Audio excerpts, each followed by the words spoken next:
বিসমিল্লাহির রহমানির রহিম। আসসালামু আলাইকুম।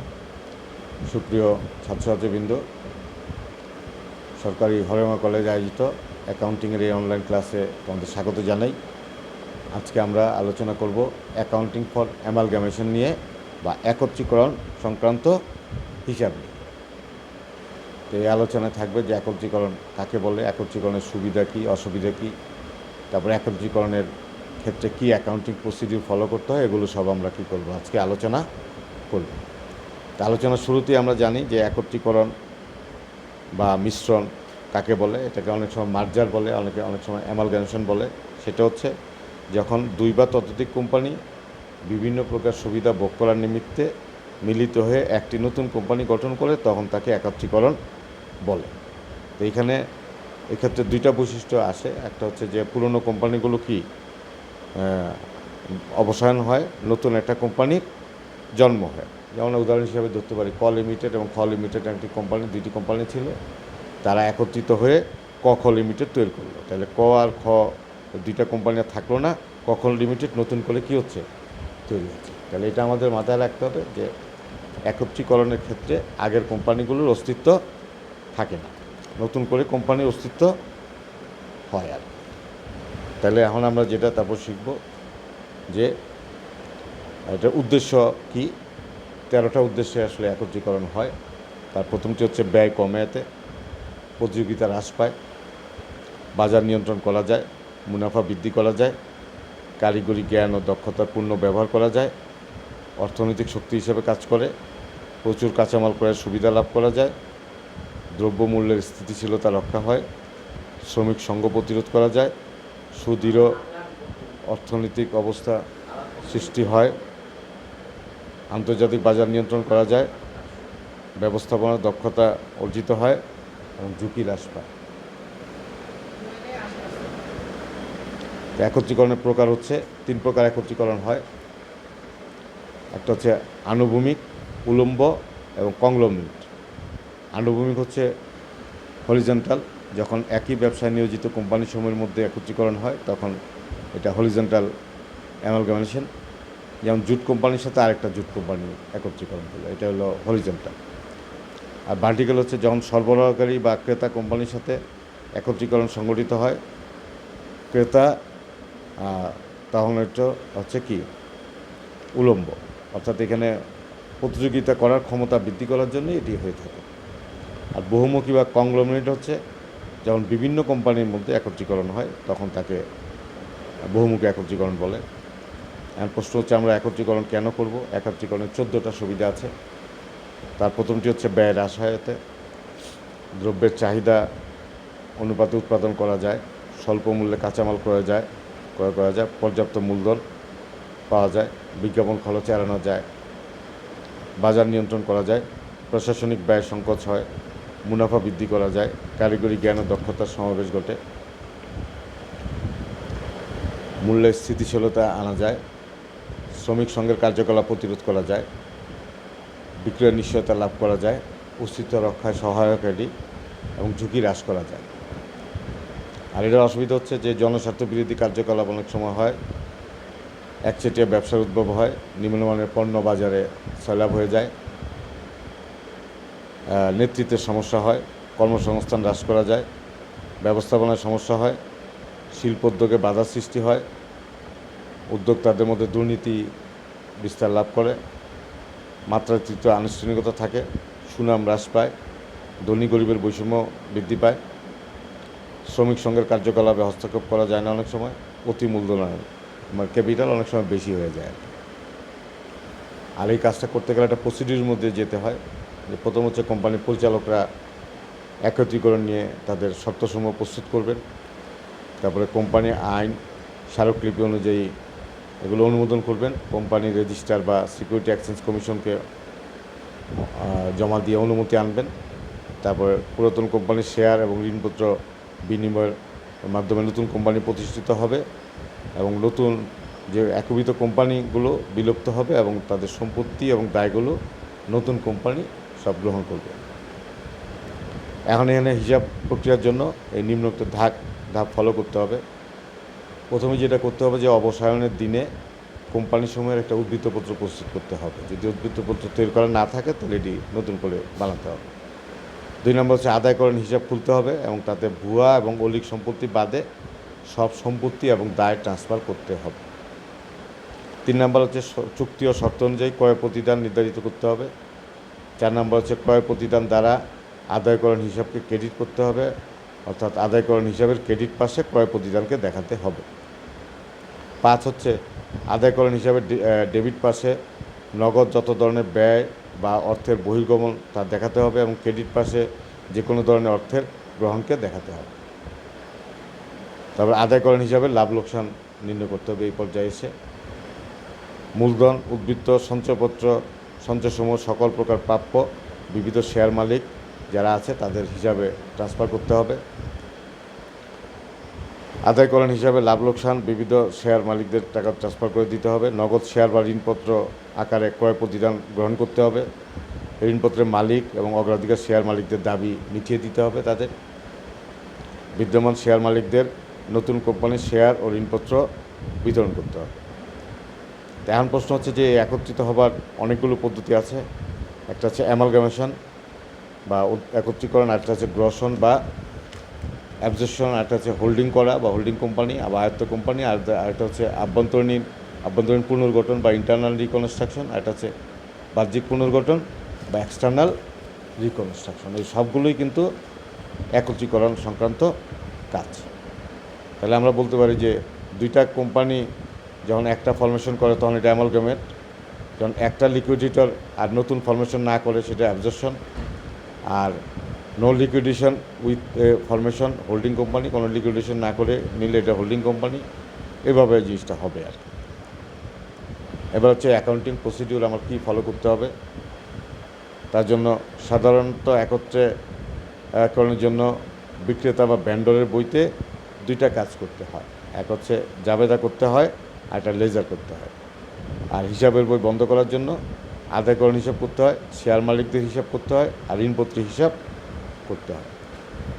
প্রথম হচ্ছে ক্রয় প্রতিদান নির্ণয় করতে গেলে আমার ক্রয় প্রতিদান নির্ণয়ের জন্য এককালীন থোক যদি দিয়ে দিই তাহলে এককালীন পদ্ধতি, যেটা আমি একটু আগে আলোচনা করেছি আগের চ্যাপ্টারে। দ্বিতীয় হচ্ছে নিট সম্পত্তি পদ্ধতি আছে। 3 নম্বর আছে নিট প্রধান ভিত্তিক পদ্ধতি। তারপরে 4 নম্বরে যেটা আছে শেয়ারের অন্তর্নিহিত মূল্য পদ্ধতি আর আন্তঃ কোম্পানি বিনিয়োগ পদ্ধতি। এর যে কোনো একটা পদ্ধতিতে আমাদের কী করতে হবে, ক্রয় প্রতিদান আগে নির্ণয় করতে হবে। তারপর যেগুলো এই চ্যাপ্টারের জন্য গুরুত্বপূর্ণ, যে বাহ্যিক দায় এবং আভ্যন্তরীণ দায়টা আলাদা করতে হবে। দায় বলতে সাধারণত বহির্দায় বা বাহ্যিক দায়কেই বোঝানো হয়। বহির্দায়কে 3টি পদ্ধতিতে নেওয়া হয়। ক্রেতা কোম্পানি একটা নিতে পারে দায়গুলো, এগুলো পরিশোধের জন্য বিক্রেতা কোম্পানিকে প্রয়োজনীয় অর্থ প্রদান করতে পারে, অথবা ক্রেতাদের দায় পরিশোধের লক্ষ্যে নিজেরা দায় অধিগ্রহণ করতে পারে। এখন 3টি পদ্ধতির মধ্যে প্রথমটি হচ্ছে বহির্দায়। যদি ক্রেতা কোম্পানি দায়টা গ্রহণ করে তখন কিন্তু এটা কি হবে, যে এই জন্য ক্রয় প্রতিদান নির্ধারণের সময় মোট অধিগৃহীত সম্পদ থেকে এই দায়টা বাদ দিয়া দেখাতে হবে, অর্থাৎ যদি এটা অধিগ্রহণ করে। আর 2 নম্বর হচ্ছে যে দায়টা পরিশোধ করে দেয়, তাহলে সেক্ষেত্রে কিন্তু দায় পরিশোধের পদ্ধতিটি প্রকৃতপক্ষে বহির্দায় গ্রহণ ধারণার বিপরীত। এক্ষেত্রে ক্রেতা কোম্পানি দায় গ্রহণ করে না, বরং দায় পরিশোধের লক্ষ্যে বিক্রেতা কোম্পানিকে চুক্তি অনুযায়ী অর্থ প্রদান করে বিক্রেতা কোম্পানি তা দিয়ে পাওনাদারদের দাবি মিটিয়ে দেয় আর কি।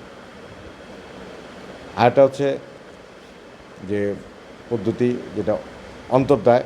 অন্তর্দায় হলো আভ্যন্তরীণ দায়, অর্থাৎ যে দায়গুলোর জন্য প্রতিষ্ঠান মালিকের নিকট দায়বদ্ধ থাকে।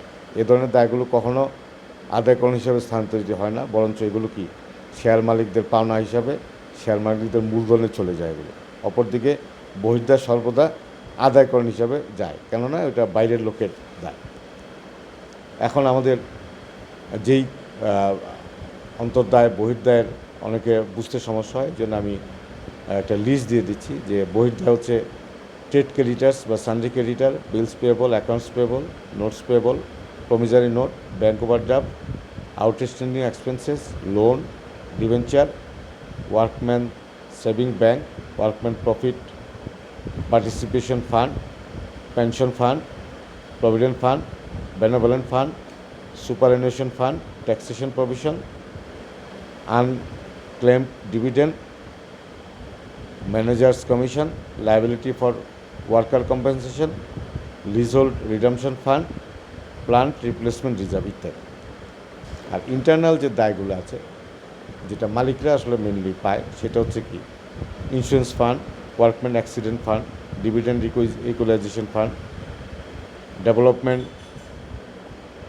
Rebate reserve, debenture sinking fund, capital reserve, capital reservation reserve, share capital, share forfeiture, share reserve fund, general reserve, workman compensation fund আর কন্টিনজেন্সি রিজার্ভ।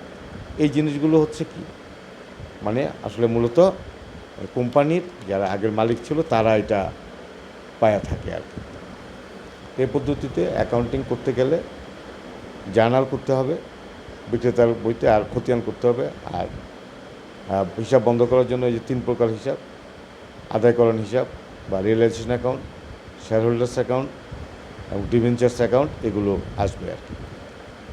তো এখন একত্রীকরণ হিসাব লিখতে গেলে প্রথমে উদ্বৃত্ত পত্রে প্রদর্শিত সব সম্পত্তি কী করতে হবে, ট্রান্সফার করতে হবে। তার জন্য হবে realisation debit, sundry asset credit. তারপর দায় ট্রান্সফার করতে হবে, উল্টা হবে লায়াবিলিটিস ডেবিট, রিয়েলাইজেশন ক্রেডিট।